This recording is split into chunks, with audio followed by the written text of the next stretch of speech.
12 секунди Снайерс. А когато трябваше да пристигне Джон Бош, се оказа, че той е получил някаква повреда.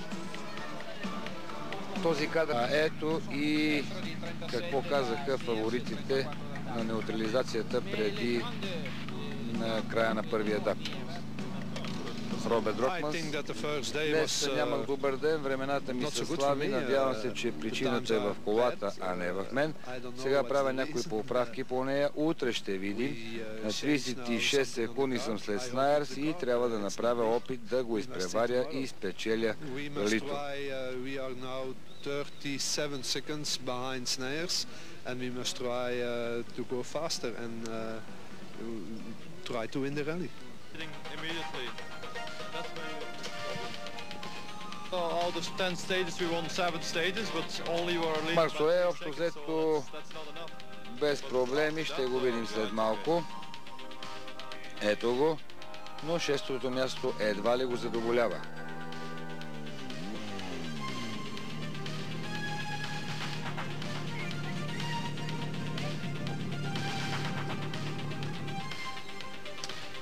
Бруно Тири.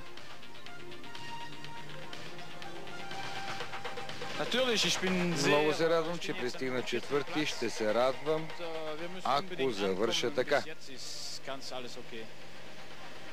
Патрик Ямар. Веднага след техническия преглед вчера е получил дефект в двигателя и е сложил този от тренировъчния автомобил, който не е специален. Екипът му е работил цялата нощ преди старта, т.е. нощи.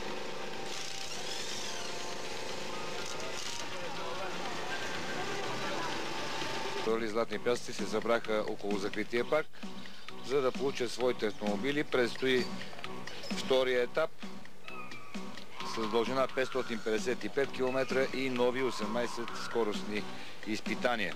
Окей. Добре, няма проблеми.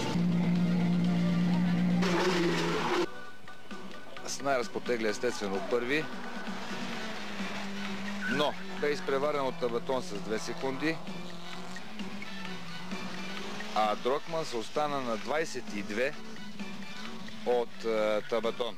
Табатон бе решил твърдо да съкрати разликата. Спомняме си, когато при неговото предишно участие той пак получи закъснение, след това се опита да навакса. Това е Дрокманс. И естествено не завърши.